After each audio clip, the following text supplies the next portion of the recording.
whakarongo ki te tangi a te korimako. Kōrero flowing out the hook of force. Kaupapa relevant, kaupapa out of bounds, kaupapa exigent, kaupapa paramount. Nā kona whakapiri mai ki te kaupapa tino whakahira hira whakarongo pi kari kari mai. Hare hare mai, o Taringa hare hare mai. We gotta gather up close everybody, gather up close everybody. Kani move that body, kani move that body. Kei ngā iho o ngā taumata whakarongo kōrero, kua tauti mai ki tēnei kaupapa, tēnā koutou katoa. Tēnā tātou e te iwi. I'm coming at you from the bustling metropolis of Te Awamatu. Meow, beep, beep. And we've got something different going on today. We were meant to have part 2 of our Tāne story up today for One Upon a Timer, but due to some unforeseen circumstances, nobody's actually turned up except one of our esteemed characters. Kei te pēra tonu. Who you might be able to guess from the angry sound and voice that he just made is Whiro. E te atua, e Whiro, kua rangatira tō tātou huihuinga i a koe e hoki mai nei ki Taringa. How are you, Whiro? Well, as I said, kei te pukuriri au. Tō muri ai a hau, normally I'm late. Normally it's me.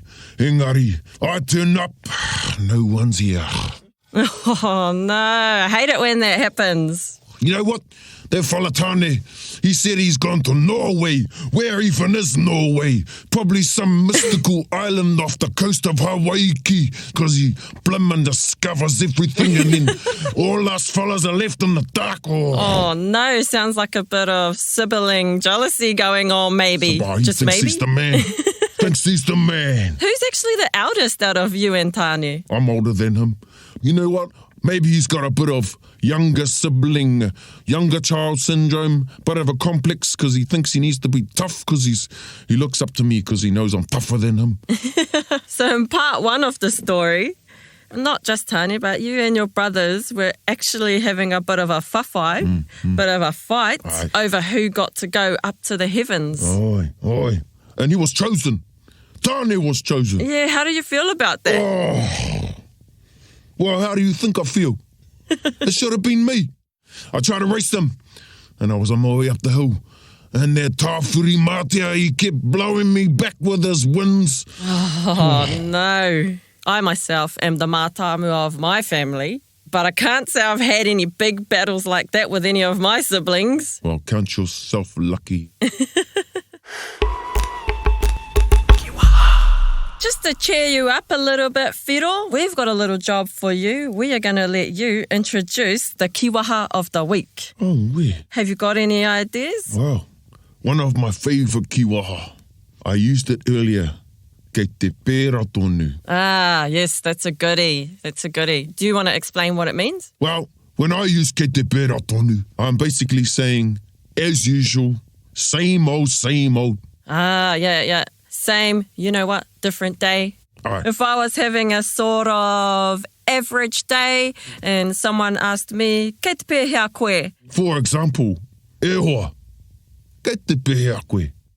Oh, well, you know what, haven't really got much done today. Nobody turned up for the recording of our One Upon a Timer, so kei te pēra tonu. Aye. How would you use it? Well, you know, when I was first starting my kōrero and you asked me that pātai, how am I today? And I said to you, kei te pēra tonu. What I was saying is, it feels like it's the same stuff, different day. I turn up, he's not here. Kei te pēra tonu. That was quite interesting that you said that he might be a step ahead. So maybe he is doing something special over there in Norway, this majestical place that we are not quite sure of where it is. I don't even care. So anyway, e te whānau, there you go. That's our kiwaha, kei te pēra tonu. Coming up this weekend, actually, we have Easter. Have you got any special plans for Easter, Whiro? Oh, well, you know, I'm still hoha about the whole thing. You know, Tāne, he split our parents apart. Oh, Oh, it made me so angry. Oh. Yeah. Engari, now I have a garden I can plant. Oh. Hey, so I suppose that is one thing that has come from this Yeah. great travesty. And you can send your insects out to Aye. help the plants grow. Aye. Yeah. Pollinate the flowers. Yeah. Oh, yeah. No, that's good. I think that's a good way to look at it. I'm really glad that you can see the positives from that situation, Fido. I'm glad you're not wallowing around and that you're actually getting out there and planting your garden. So that's something awesome that's come from this travesty. Over this Easter weekend, I wish you all the best with your gardens. I hope everything's pumping. Actually, it's probably coming up to harvesting time. And on that note, e tiwi, we're going with the positives. Although Tane and the rest of the brothers didn't turn up, we've put together for you a Waiata compilation episode for your listening pleasure over the long weekend. When Tane gets back from Norway, of course, we'll bring you out the part 2 of One Upon a Timer in a couple of weeks' time. Kei ngā taringa whakarongo pikari ki ēnei kōrero, tēnei te mihi atu ki a koutou. Nō reira, whakarongo mai.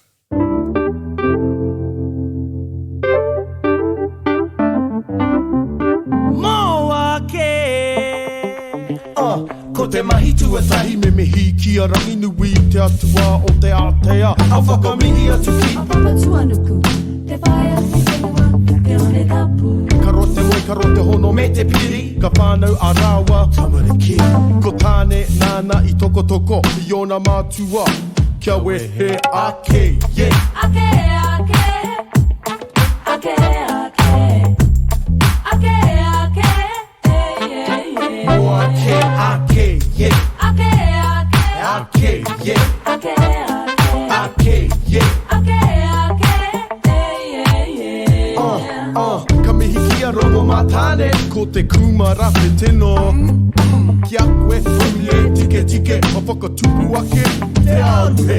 Ko te hautonga, a ko te hauraki, a ko ngā hau katoa, nā tāwhiri. Nā tangaroa, ngā kai moana, kia me mihi atu. Mō ake.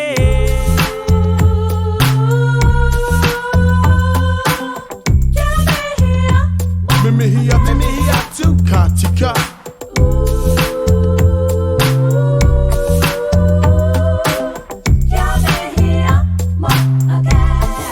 Mo ake, ake, yeah.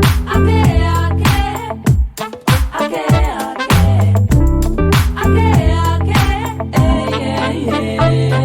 ake, yeah. Ake, yeah. Ake, yeah.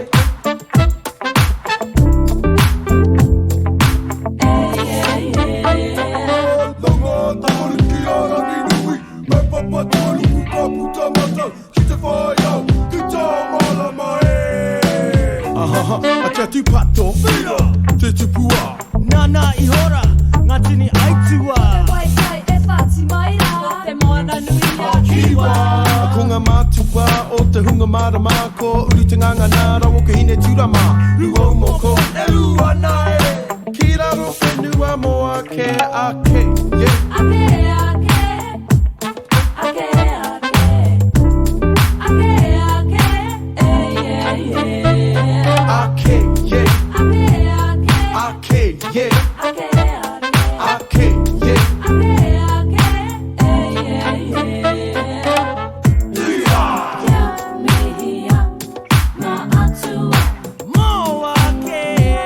A ko ngā hau katoa, nā tāwhiri.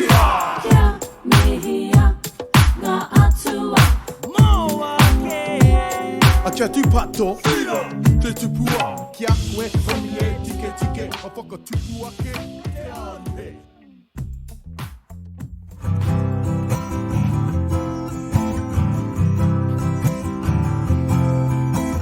Kua ia ia hoki a i tāku moe.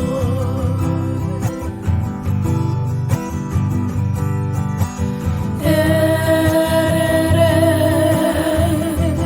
tāku wairua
tere nei ki runga o te moana. Mania nei ki te papatai o te moana.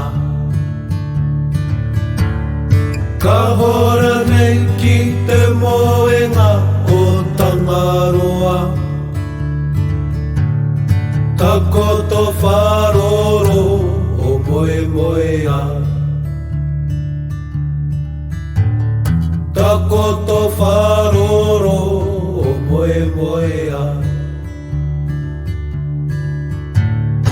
E aha tēnei e whakatata mai nei.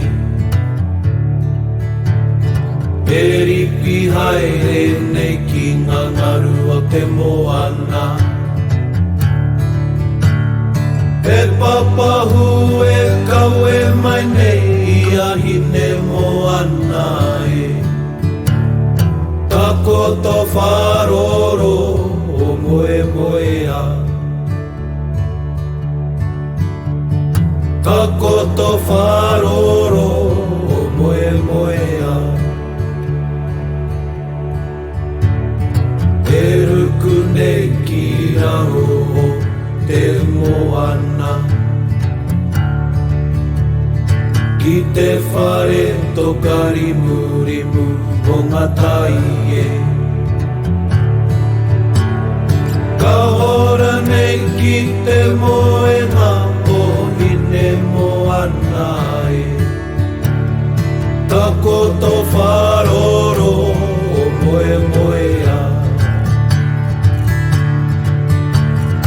Ka koto wharoro o moe moea. O moe moea, o moe moea, o moe moea, o moe moea.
O tā pae koro tū mai rā, whakairo tuku tuku rāranga, te maru o te timatanga hei rauringa I o tia e. Apakura e kui ka mihi, ruruhi whare no te manotini. Aue, aue, aue te aroha I roto I aho. Paia te kotahitanga whakapono ngā ture. Engari ko te merui, ko te aroha. Rongo e tere te tangata I ko kiri mai te Mātauranga e kore Ware ware ki ao Rara E kitia te tauira ki ronga A painga mai ona Waiata Hei oranga Mo ngā iwi e Putanoa Te motu Pai a te kotakitanga Whakaponda Ngā ture Engari Ko te menui Ko te aroha Engari Ko te menui Ko te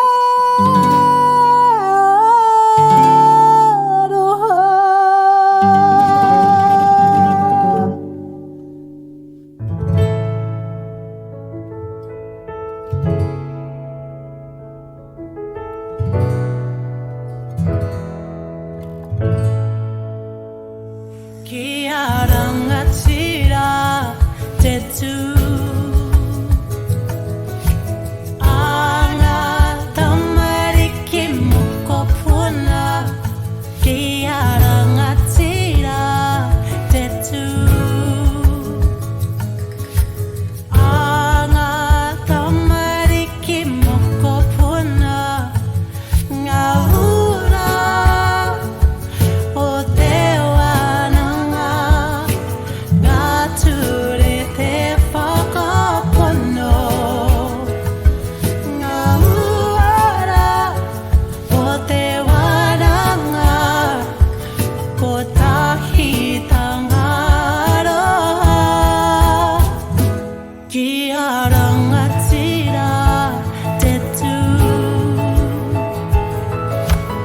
Anga tamariki moko puna Ngā puna whakatupu Te wananga o Aotearoa Ngā ura o te wananga Ngā ture te whakapono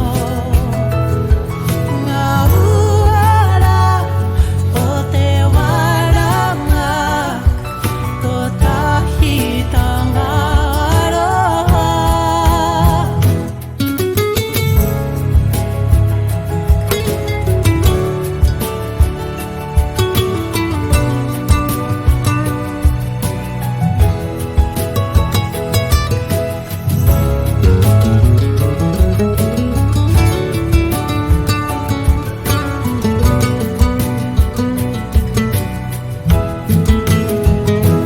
Whakatupu I te roha Te manaua Pendua kia kore E mimiti Ko ngā tamariki O e neira Hei rangatira mō popo Kia rangatira te tū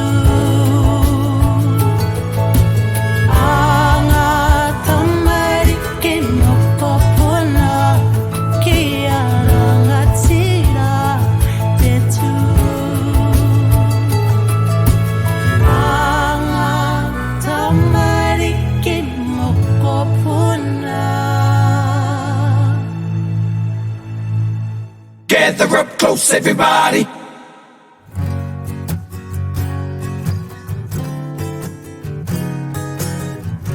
Tangi a te ruru Kei te hoki, hoki mai e E whakawhero whero I te pū tahitanga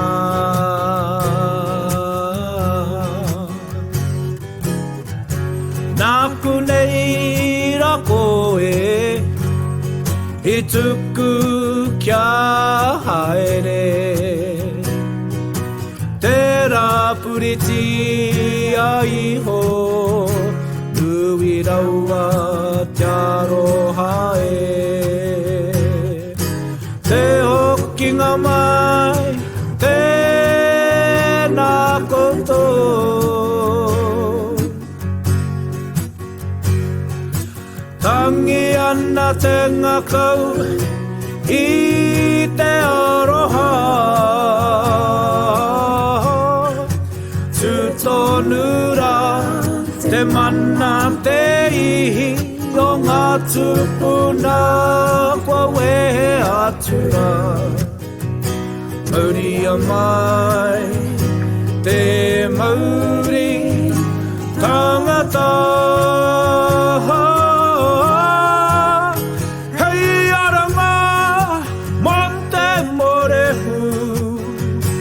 Tangi mo kaine E rapu ana I te ara tika Mo tātou katoa Te hokinga mai Tēnā koutou Tangi ana te ngakau Tangi ana te ngakau I te aroha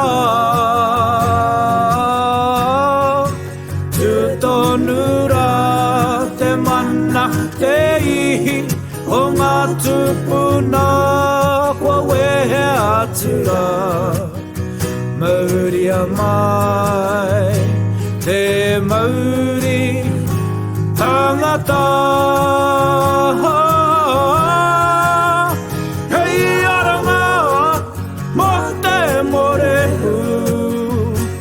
Tangi mo kaine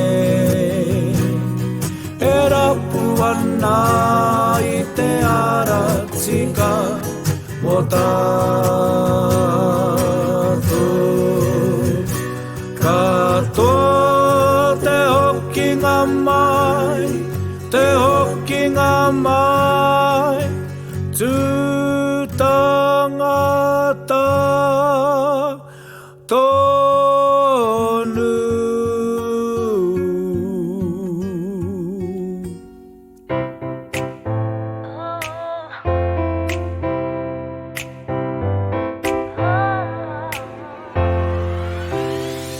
Ko te a, ko te aro Te hiri ngā whanau ngā tanga Māku tōku nei whare Hei ana Ko te a, ko te aro Te hiri ngā whanau ngā tanga Māku tōku nei whare Hei ana Ko te kaupapa te take mo ngā iwi ngā pai Ngā take puhei arahi, muri ora te whainga Ngā uara, hei awhina mai muri ki mua Kei a tātou ngā hua Ko te a, ko te aro, te hiri ngā whanangatanga Māku toku nei whare hei hanga Ko te a, ko te aro, te hiri ngā whanangatanga Māku toku nei whare hei hanga Ko te a, ko te aro Te hiri ngā whanau ngā tanga Māku tōku nei whare Hei ana Ko te a, ko te aro Te hiri ngā whanau ngā tanga Māku tōku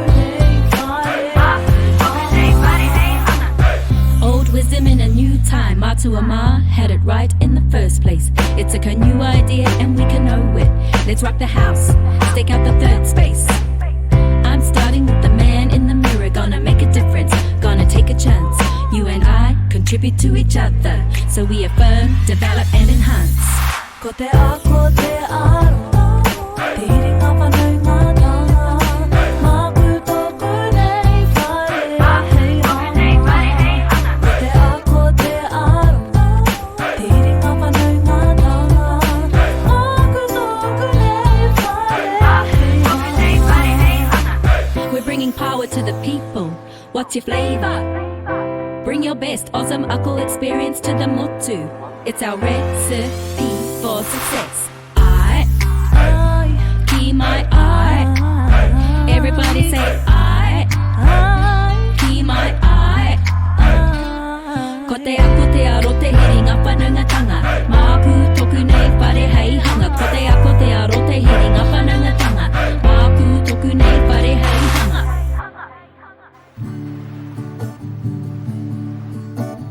Whakarongo mai ki te reo e tangi nei.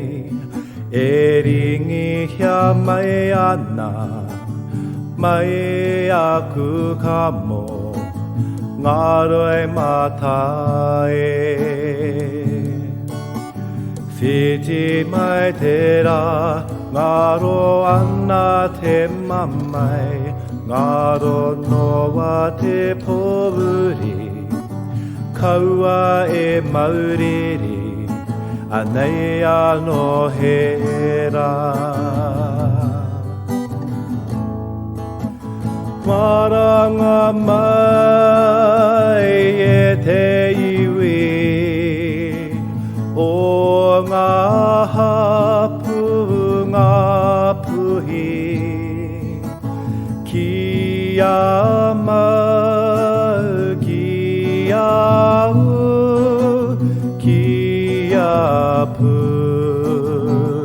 puri ai,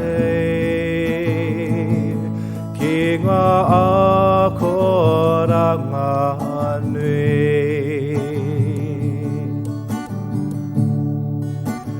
Takahia te ao, ka kitea te iwi, e tu tangata mai tātou, ngā uri o rātou, kua mene ki te pō.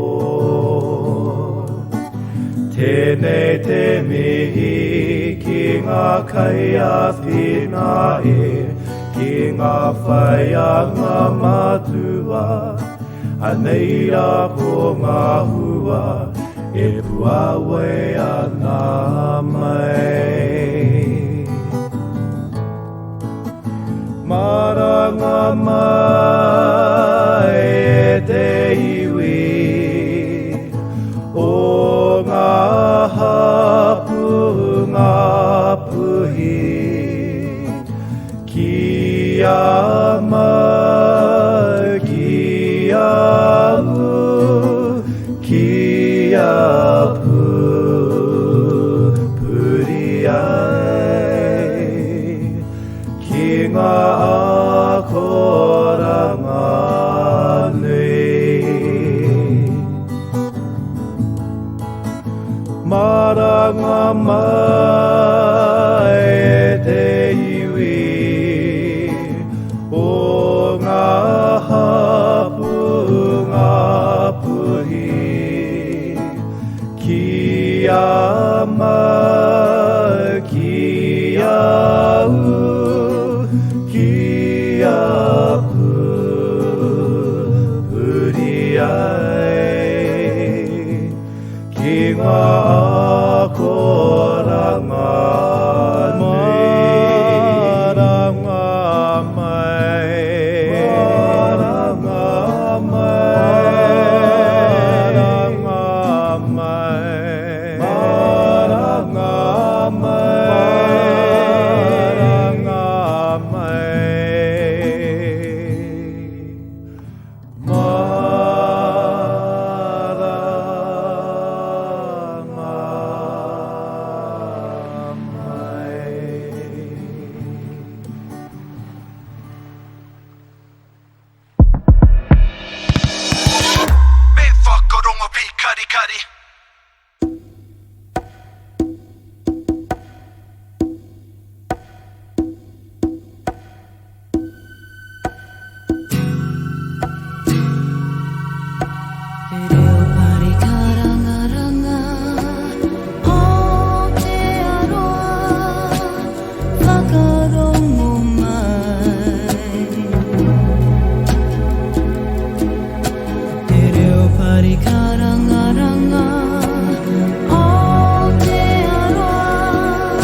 my child, Takutamaiti,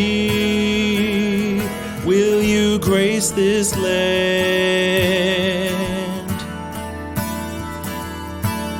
Walk hand in hand with kings, holding high the fire.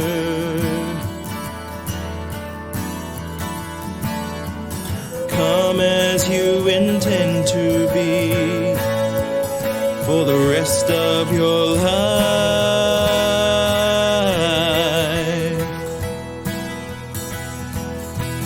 Haramai koe me te ahua, he mana ko ana koe, ki te whakatinana mō ngā rā katoa o tau ao.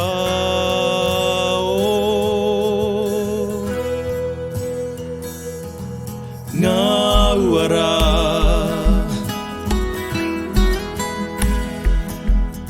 let them guide your hand. Walk hand in hand with peace, holding high the fire.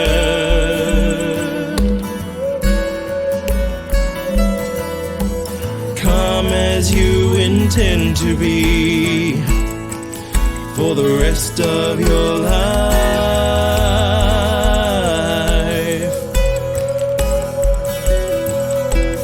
Haramai koe me te ahua, e mana ko ana koe, ki te whakatinana mō ngā rā katoa o tau ao.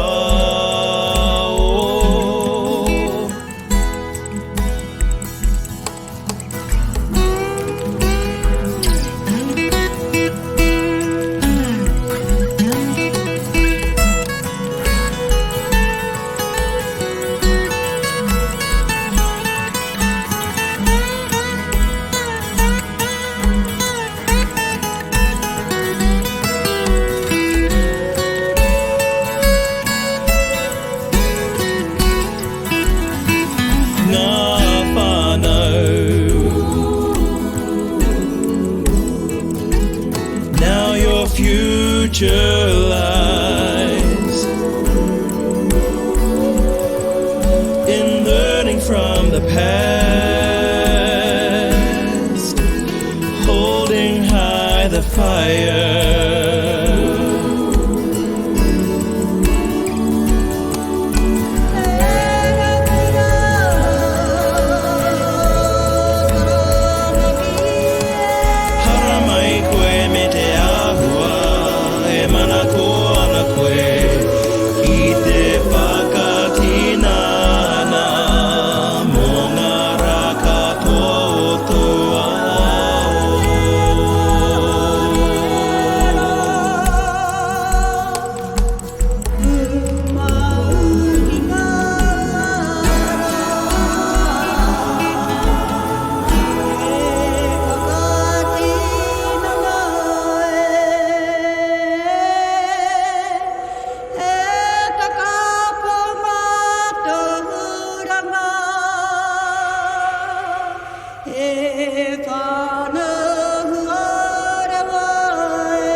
whakarongo pi kari kari.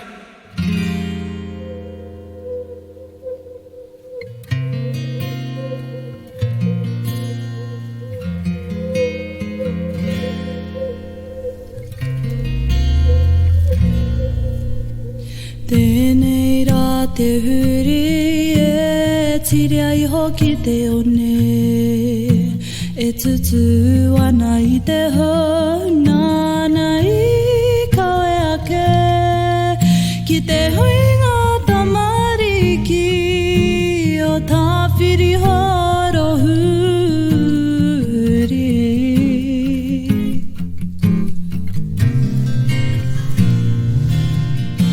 He hawhio ka rere ki tō taepa epa.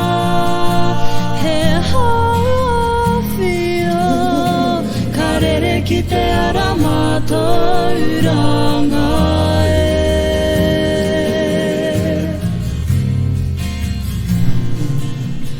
Ko te huri ka rere ki te ara whaitiri. Tau ake ki tuatea, ka tiri tau iho ki te one haumako i te hikumutu morangi e.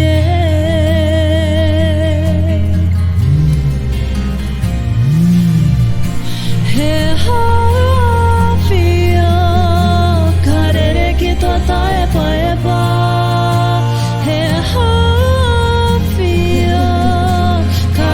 Ki te ara mātauranga e.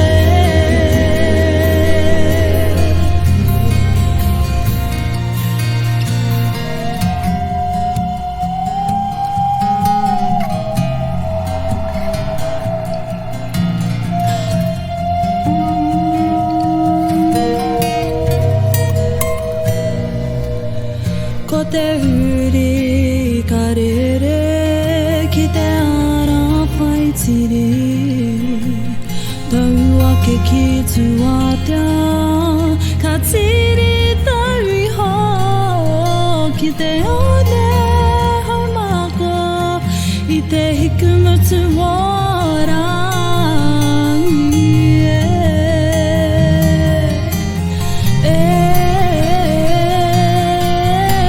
He hawhio ka rere ki tō taepa epa. He hawhio ka rere ki te ara mātauranga e.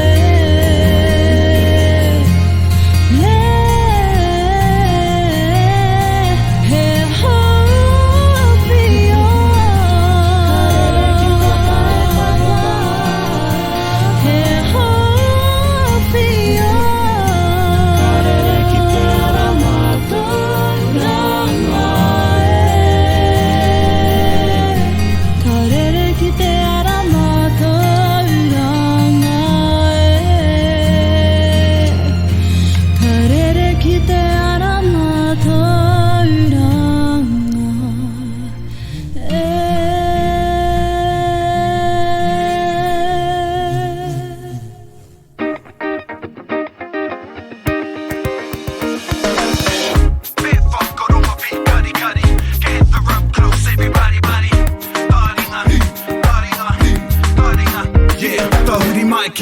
Whakarongo ki te tangi a te korimako. Kōrero flowing out the hooker force. Kaupapa relevant, kaupapa out of bounds. Kaupapa exigent, kaupapa paramount. Nā kona whakapiri mai ki te kaupapa tino whakahira hira. Whakarongo pi kari kari mai. Hare hare mai, o Taringa hare hare mai. We gotta gather up close everybody. Gather up close everybody. Kani kani move that body. Kani kani move that body.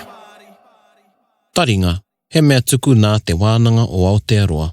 To listen to more episodes, search for us on your podcast app and subscribe, or go to soundcloud.com/TW-OA. Taringa, whakarongo mai.